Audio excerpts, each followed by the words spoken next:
During a family trip, I woke up on a small boat in the middle of Lake Powell. Just me and my 11-year-old daughter Sloane. No oars, no engine key, no other boats. My parents and my sister were simply gone like they'd been erased. In the backpack was a single sheet of paper pinned under a rock. 2 words that hit like a verdict. You chose this. I didn't scream. I didn't cry. I counted what we had watched the sun and did the one thing a parent does when there's no one coming. I made a decision. 9 hours later, while my daughter was still tasting fear in every breath, my parents and my sister weren't calling search and rescue. They were calling their lawyers in a panic. My name is Kieran Ashford. I've kept this in my chest for a long time because it still hurts to say out loud. But if you're here with me, I won't have to carry it alone. Before I tell you everything, just comment hi or tell me where you're watching from. Sometimes knowing someone is listening is the only thing that keeps a story from swallowing you whole. And if you feel that tightness in your throat right now, please subscribe. Not because I'm chasing numbers, but because this channel is where I tell the truth I couldn't say at my own dinner table. Thank you. And now, let me tell you everything. I woke up to a heat that felt like it was burning straight through my eyelids. The sun was already high, too high, and the air was unnervingly still. It took me a second to realize I wasn't in a bed or a room or anywhere with walls. I was floating. I was on a boat. A small aluminum fishing boat drifting aimlessly in the middle of Lake Powell. And my daughter, my 11-year-old Sloane, was curled up next to me beneath a thin blanket, still asleep in her life vest.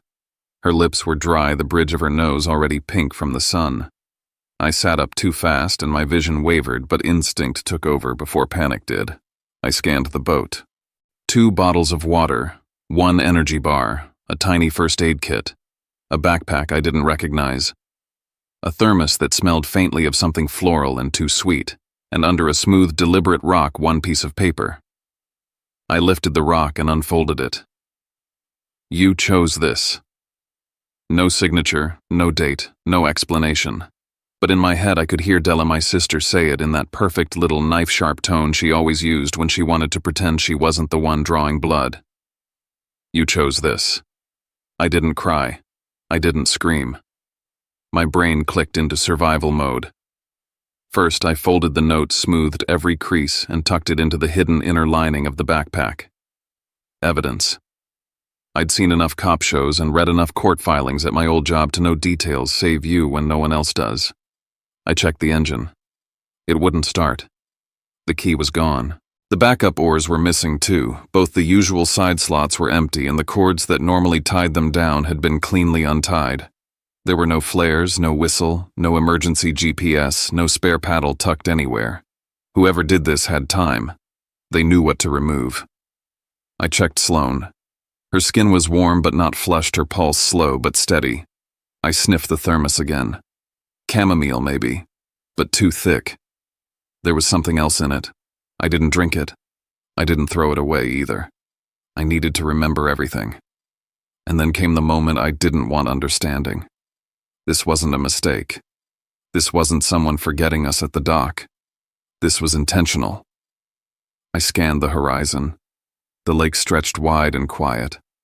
No sounds, no motors, no cell service. I tried my phone anyway. Dead zone. Of course. Lake Powell's canyons and cliffs kill signals like fly traps. I sat back watching the subtle drag of the boat as it caught some slow, cruel current. We were drifting inch by inch, pulled away from wherever they'd dropped us. It wasn't panic that hit me then. It was the finality. Someone had planned this. They chose the exact location, the time of day, and the way to disable every possible form of contact or control. And they'd left me a message that blamed me. I looked at Sloane. She stirred, opened her eyes. "Where are we?" she whispered. "We're okay," I told her. "We're gonna be okay." I didn't know that yet. But I knew this: if I fell apart, she would too. I calculated. Sun position. How long we'd been out. How far we might have drifted. I made silent rules for survival. Hour by hour. Plan A, wait. Plan B, swim. But I wouldn't tell Sloane Plan B unless I had to. I remembered something else too. 9 hours. I told myself if no one showed up in 9 hours, that meant they weren't planning to come back at all. And when they panicked, it wouldn't be because they feared I was hurt. It'd be because they knew I'd make it out. And talk. I looked out across the water, empty, blistering, endless, and made the first of many decisions. I would not die out here. And if I survived, I'd make sure every last one of them regretted what they did. 3 days earlier, I was sitting in the dark, hunched over my laptop, trying to make sense of a spreadsheet that refused to balance. The only light in the room came from the fridge, which I'd opened hours ago and never closed properly. Sloane had fallen asleep on the couch in her oversized hoodie, a bowl of cereal gone stale on the table beside her.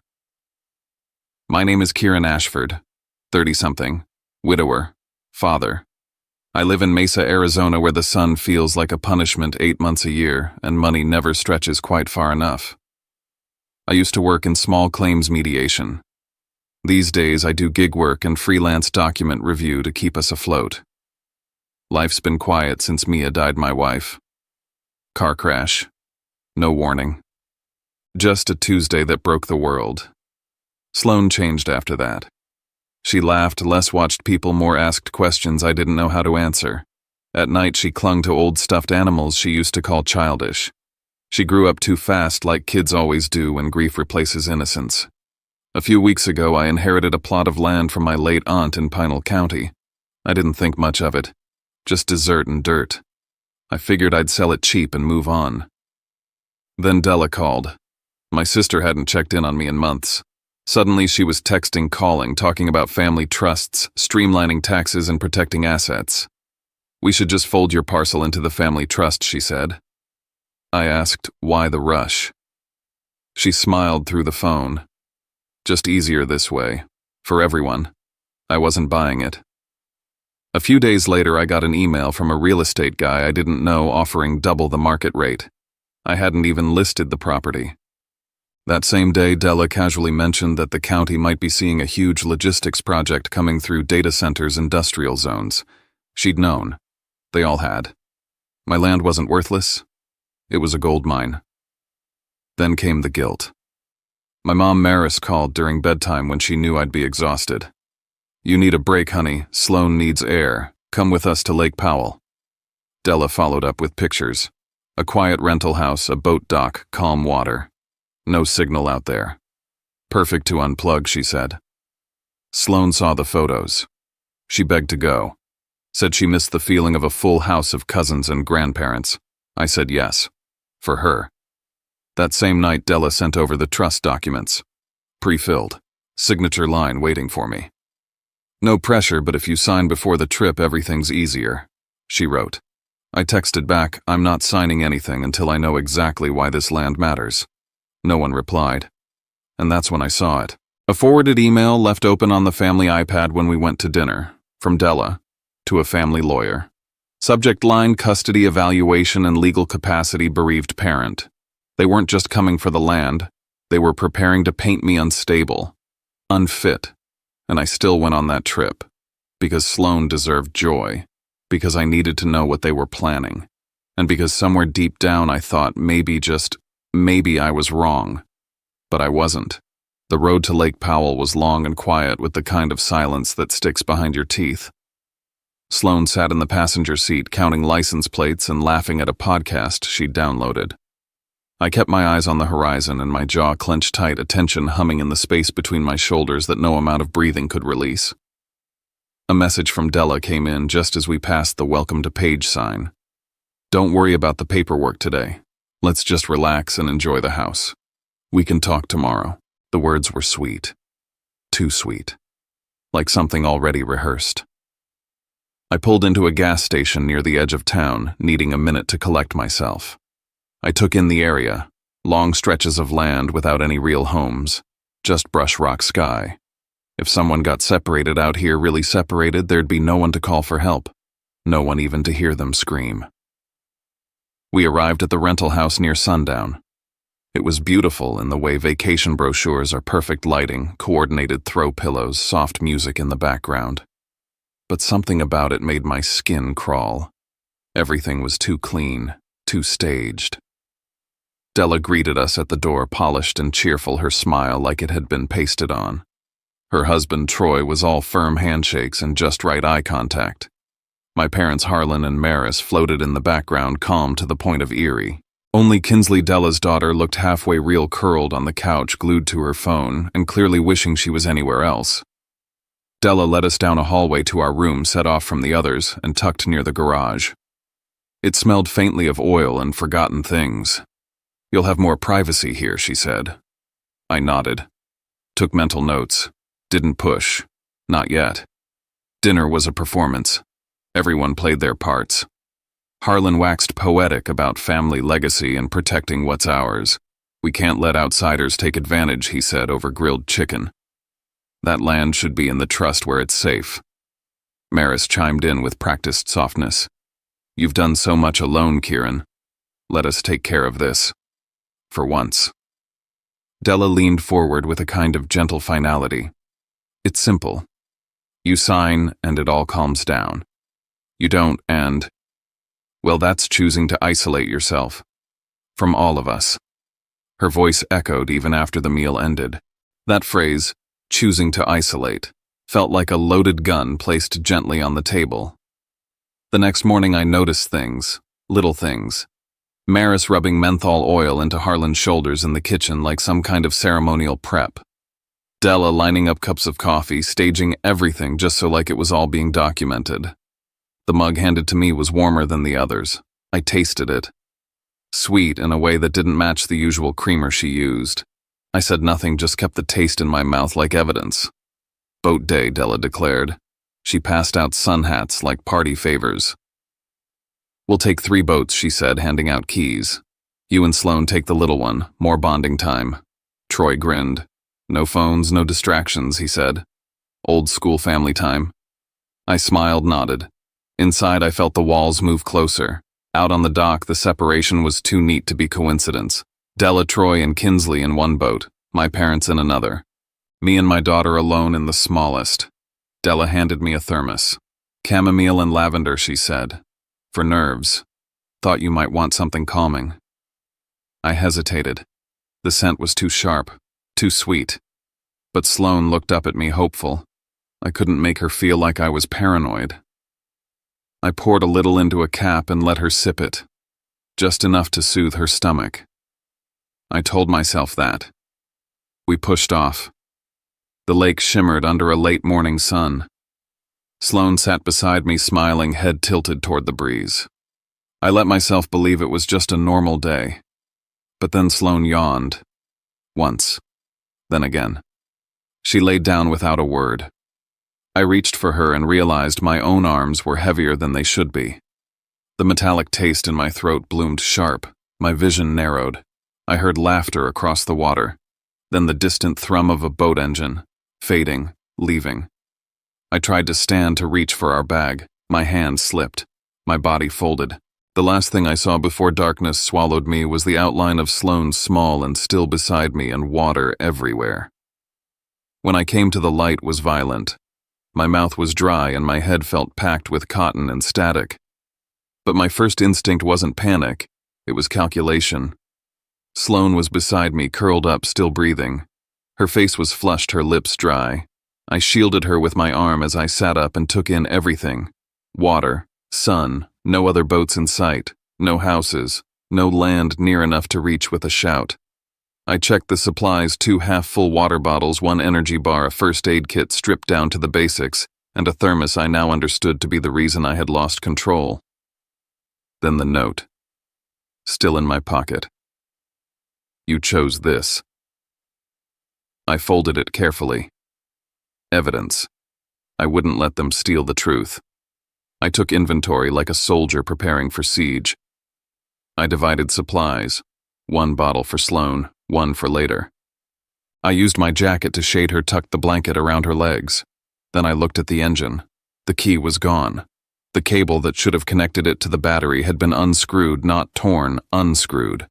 I ran my fingers along the knots where the oars should have been tied down. The cords were still there, cleanly undone. This was no accident. There were no emergency flares, no whistle, no flashlight. Even the Swiss Army knife in the first aid kit was missing the blade. Someone had gutted this boat. Sloane stirred. "Daddy." I forced calm into my voice. "We're okay. You need some water. Just sip." She didn't ask where everyone else was, but I saw it in her eyes. She knew. I gave her instructions. Simple. Hour by hour. Drink when I say. Stay in the shade. Don't move unless I tell you. Then I studied the water. Still drifting.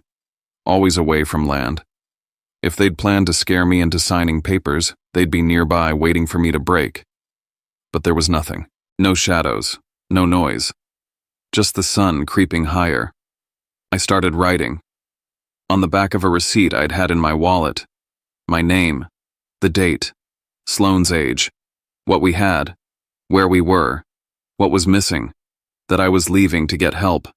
I anchored it under a bottle inside the boat, something for someone to find if I didn't make it.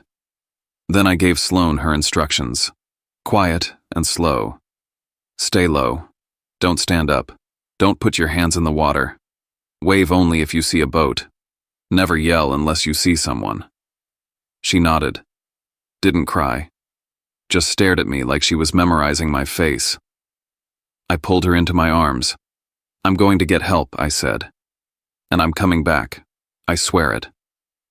The water was cold when I slipped in. Not shocking, but mean. It stole my breath and tightened my chest. I started swimming, not hard, just steady. The sun moved above me and the boat grew smaller behind. I didn't look back more than once. The second time might have cracked something. I don't know how long it took. But eventually the cliffs broke and I saw dirt. Then a road. I stumbled through the sand bodies, screaming. Then by some godsend, a beat-up pickup truck came around the bend. A man stepped out. "You okay, my daughter?" I rasped. "On a boat. Lake. Need help." He helped me in without asking questions. His name was Gus. He radioed for rescue, drove me to the marina. The whole way there, my mind wasn't on the pain or the sunburn or what would happen next. It was on one thing. Now that I'd survived, what the hell would they do to cover it up? The room smelled like antiseptic and dried blood. Not in a dramatic way, more like a sterile fog that clung to the back of my throat. I blinked up at the ceiling light of the clinic, a square panel of harsh white that made my skull ache. My arms were hooked up to an IV bag.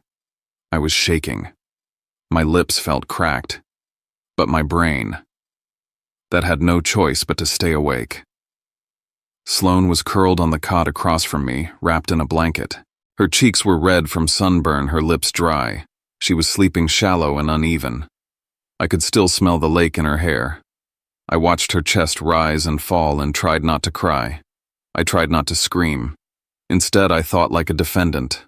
When Detective Rowan Briggs arrived, I was already sitting up, one hand still on the blanket covering Sloane. He introduced himself calmly, not like TV detectives. No dramatics, just efficient, direct. "I'm here to take your formal statement, Mr. Ashford," he said. "You ready to walk me through it?"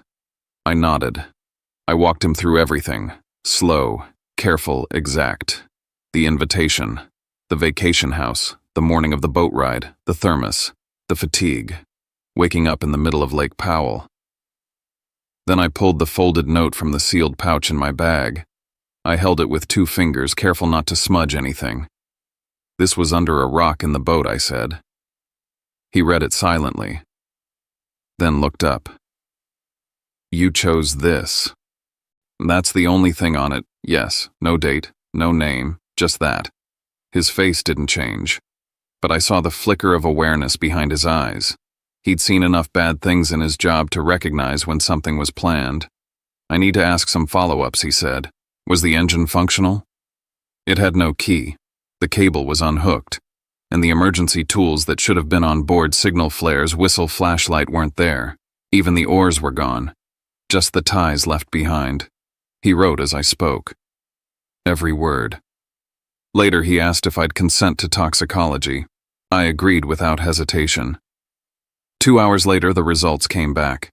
There were traces of benzodiazepine derivatives in both my and Sloane's systems, clearly ingested, clearly not accidental. I didn't feel vindicated.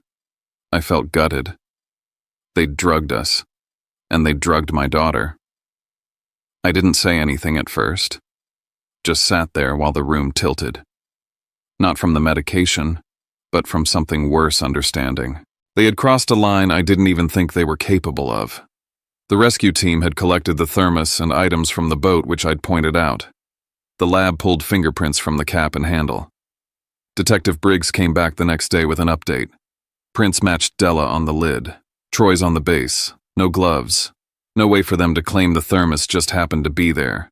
No way to walk that back. That's not a misunderstanding, I said quietly. That's intent. He nodded once. It's looking more like that, yes. Then he told me something that turned my blood to ice. Within 9 hours of your daughter being reported, found your family, Della, your father, and your mother, all contacted legal counsel, not rescue, not the police, lawyers. He let that hang. I stared at the floor. They weren't worried I'd drowned, I said. They were worried I'd survived. I knew what came next. They wouldn't wait for the legal hammer to drop, they'd start muddying the waters first. It didn't take long. A nurse brought me a form, something supposedly routine. An informal request to evaluate my psychological fitness and parental stability. Not official, not state-ordered, just submitted.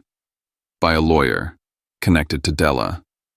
They were trying to paint me as unstable, a grieving widower, unfit, dangerous.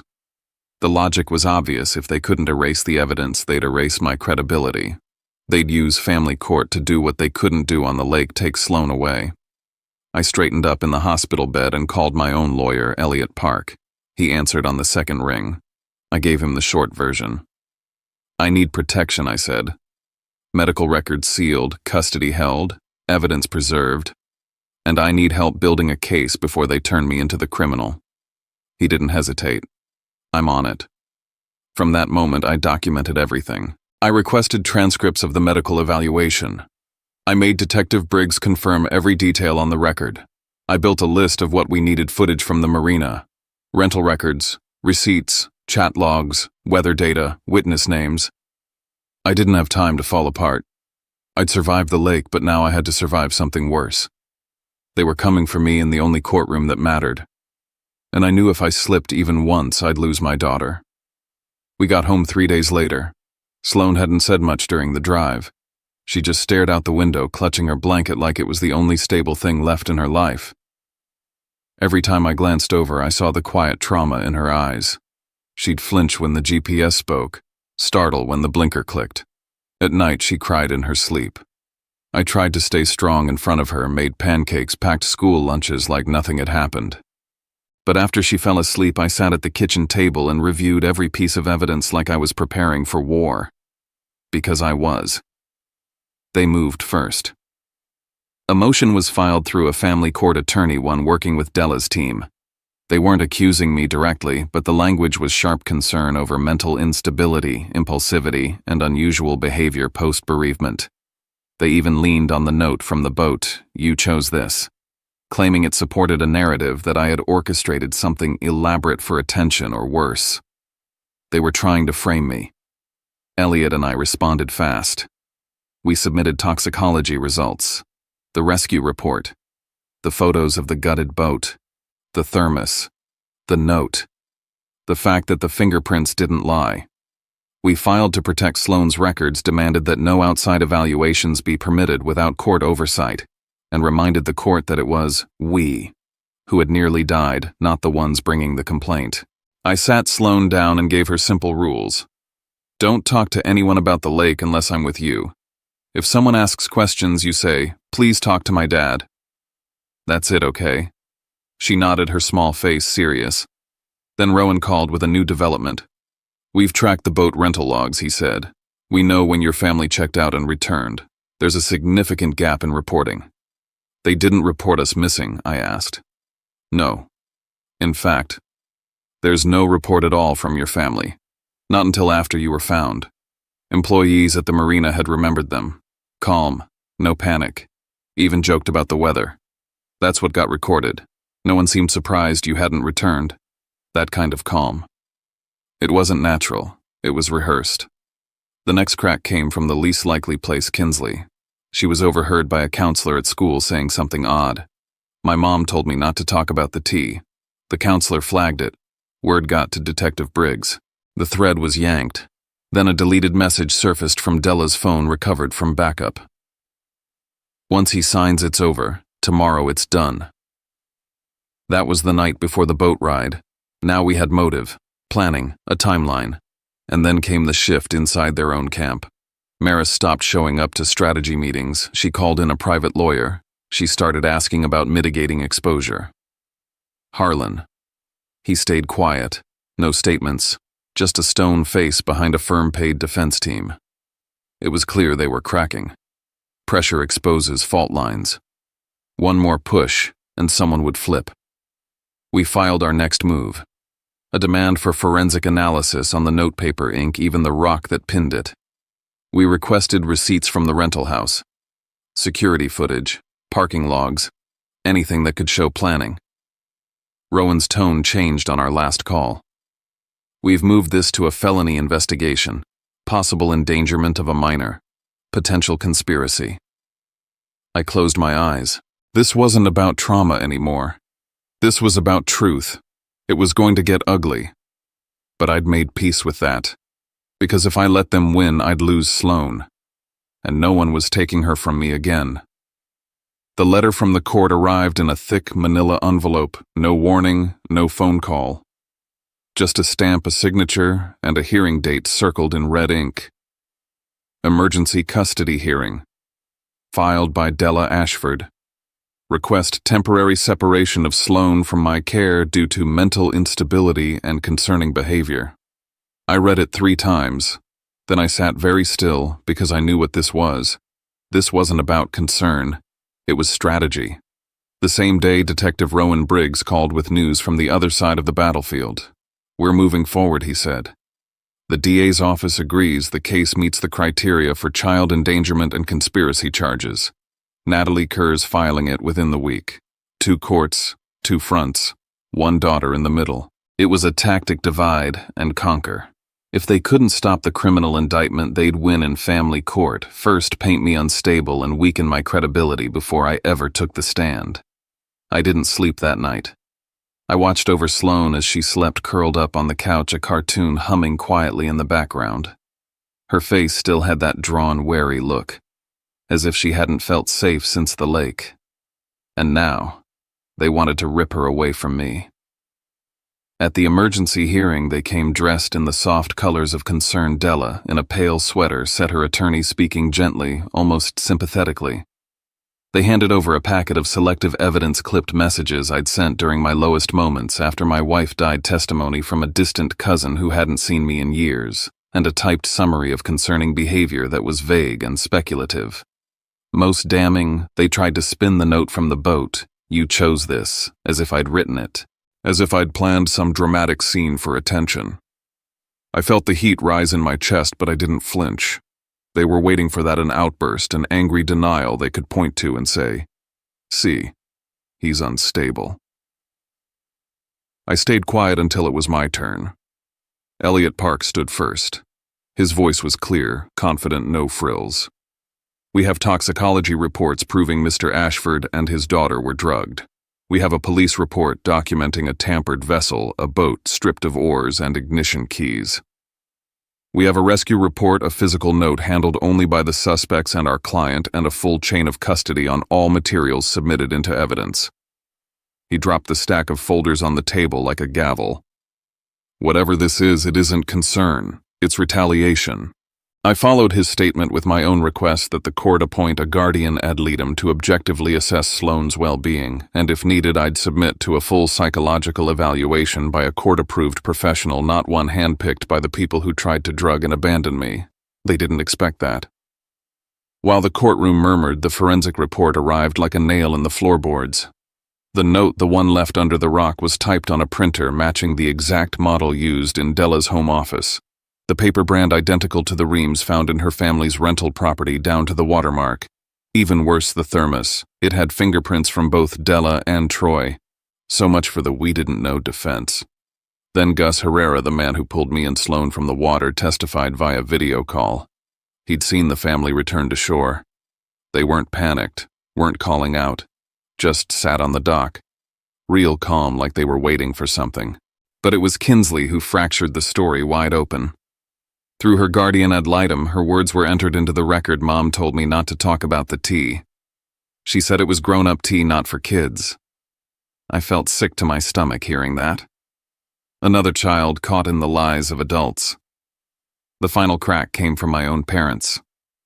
In a closed-door deposition, Maris confessed. She admitted she knew the tea had something in it, said it was supposed to be a warning, a way to scare me into cooperation. It was just to make him nervous, she said, trembling. So he'd signed the land papers. We didn't think it'd go that far. Harlan tried to minimize his role, but once Maris broke, he folded too. We talked about it, he admitted. The idea was to isolate him for a day, make him see how alone he is. That's all. That's all. Ada Natalie Kerr laid the foundation down like a brick wall. Intent, collusion, risk to a minor, use of substances without consent. These are not misunderstandings. These are calculated acts. The court dismissed Della's petition to separate me from Sloan. Her attempt had backfired spectacularly. The guardian ad litem remained appointed, but not for my removal. For Sloan's protection from them. As I left the courthouse, I passed Della in the hallway. Her eyes were glassy. Troy refused to meet my gaze. This wasn't over. But the tide had finally turned. The indictment came through 2 days later. The charges: criminal conspiracy, child endangerment, unlawful administration of controlled substances. I read through the court summons, then walked into Sloan's room. She was coloring with the TV on in the background. I sat beside her. "Daddy," she asked without looking up. "Yeah, baby. You're not gonna leave me, right?" I kissed the top of her head. Never. I had survived the lake. Now I would survive the courtroom. The courthouse was colder than I expected, not physically but emotionally. The walls were too white, the chairs too straight. It didn't feel like a place where justice happened. It felt like a place where people waited to be proven real. I sat at the witness table, hand resting on a copy of the testimony I'd prepared. I wasn't here as a grieving father anymore. I was a key witness. Della sat across from me, Troy beside her. They weren't whispering, weren't making eye contact. Their lawyers did all the talking now. Sloan wasn't in the courtroom. I fought hard to keep it that way. If she needed to testify, it would be through closed session child protocol, away from all this. Natalie Kerr began the prosecution's case with what she called a simple motive: the land, the trust documents, the secret pressure campaign. Then came the timeline. Della knew about the proposed development months before I did. She had contacts in zoning, saw the maps. The land would be worth millions once the project broke ground. Emails showed her discussing it with her lawyer before she ever told me. Texts revealed she'd drafted documents, leaving only a blank signature line for me. One message read, "He doesn't have to understand it. He just needs to sign." That's what this was all about. Control. They couldn't force me legally, so they tried to pressure me emotionally. When that failed, they drugged me. The defense fought back with desperation. They accused me of fabricating danger. They claimed I was unstable, haunted by grief, prone to dramatic gestures. But Elliot and Ada Kerr struck that down with precision. They showed records of the unsolicited mental health evaluation request sent by Della's team weeks before the incident. It wasn't a diagnosis. It was an ambush. A court-appointed psychologist reviewed my history and testified in my favor.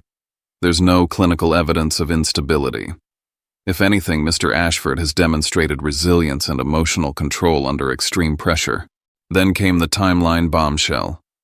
Rowan presented the call logs. Within 9 hours of the incident hitting search and rescue records, Della had already retained 2 attorneys. There were no calls to police, no missing person reports, just a flurry of legal strategy. If they thought we were lost, why call a lawyer? Because they didn't think we were lost. They knew where we were. Then the final blow, my parents' full testimonies.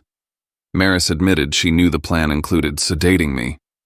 Harlan confirmed they discussed isolating me as a method of forcing compliance.